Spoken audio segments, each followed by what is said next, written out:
காலை 6 மணிக்கு நமது தமிழ்நாடு டெல்லியில் அமைந்திருக்கின்ற தமிழ்நாடு கெஸ்ட் ஹவுஸ்ல இருந்து காலை நடைப்பயணம் செல்வதற்காக நானும் என்னோடு சக தோழரான ராஜ்யசபா உறுப்பினர் சல்மா அவர்களும் நடைப்பயிற்சிக்கு சென்றோம். செல்லும் பொழுது ஒரு 10-15 நிமிடங்களுக்குள்ளாக தூதரகங்கள் இருக்கின்ற அதிகமான அந்த தமிழ்நாடு கெஸ்ட் ஹவுஸ் பக்கத்துல நிறைய தூதரகங்கள் இருக்கின்றது. அந்த தூதரகங்கள் வழியில பாதுகாப்பான வழி, அந்த வழித்தடத்தில் நாங்கள் சென்று கொண்டிருந்தோம். எங்களுக்கு எதிராக ஒரு நபர் ஸ்கூட்டியில் ஹெல்மெட் அணிந்து கொண்டு எதிரே வந்தார். நாங்கள் அந்த பிளாட்ஃபார்மை ஒட்டி தான் நடந்து கொண்டிருந்தோம். ஏனென்றால் ரோடில் நடு ரோட்டில் வாகனங்கள்லாம் வந்து கொண்டிருந்ததுனால் பிளாட்ஃபார்மை ஒட்டி பாதுகாப்பாக நடந்து கொண்டிருந்தோம்.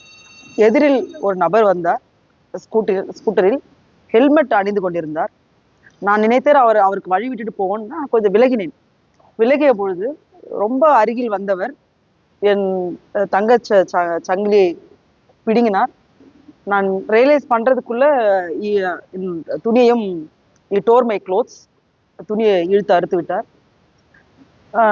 நான் கத்துறேன், அதுக்குள்ள அவர் போயிட்டாரு. நெக்ல கொஞ்சம் ஒரு சின்ன இன்ஜுரி இருக்கு, ஒரு சின்ன கிராச்சஸ் இருக்கு. அவர் போறாரு, ரொம்ப ஸ்லோவா என்னமோ சாதிச்சுட்டு போற மாதிரி ரொம்ப ஸ்லோவா போறாரு அவரு.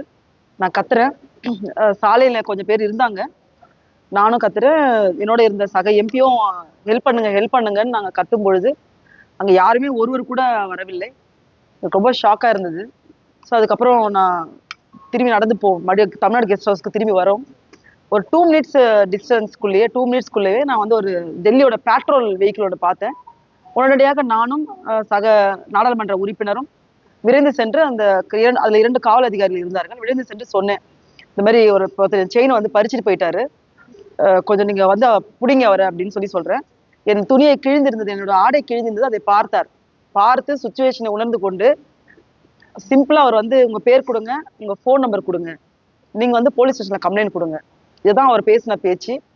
உடனடியாக அவரோட பெட்ரோல் வண்டியில இருந்த வாக்கி டாக்கி எடுத்து அலர்ட் பண்ணியிருந்தா கூட மற்ற ஏதாவது ஒரு டிராஃபிக் ஏரியாலேயோ இல்லை சிக்னல் ஏரியாலேயோ கட்டாயமா அவரை பிடிச்சிருக்கலாம்.